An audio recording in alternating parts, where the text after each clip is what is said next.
tudo bem? Aqui, ó. Aqui a sessão de slime. Tem uma mocinha que vai com... Não, ela vai ver umas coisinhas de slime aqui, tá bom? Obrigada.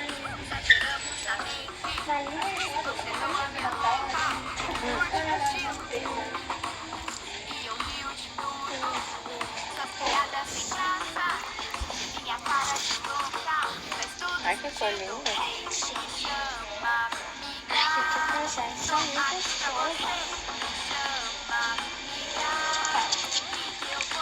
Essa dessa Essa é transparente, né? As coisas... não, essa não é. Eu acho que... Olha essa. Essas todas são neon, não são? Não, essa daqui é metal. Essa é... Como que é o nome disso? Tá escrito Cane, Cola Candy Color. Será que eu levo? Será que eu não levo? Essas não precisam de corante, né? Acho que não.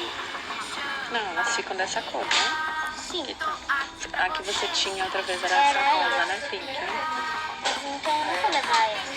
Eu tento ver se eu levo essa. Quais que você já tem? Ah, que linda. Ou essa. Mas também tem a amarela que é bonita. Mas a amarela você já fez a bananinha. Ah, eu já fiz, então. Mas uma diferente, então. Eu levo, será?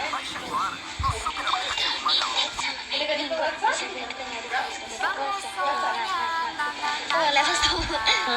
Eu acho que eu levo esse daqui, mas como... O preço é o mesmo? Espera, esse aqui não tem preço, é de graça. Ah, tem sim, é o mesmo preço, 25 e 25. E você achou que era 11 por quê? É, mas é que da outra vez que eu vi era 11. Eu fico estilo lá no cantinho, tomar um bilhetinho pra fazer tie-dye, né?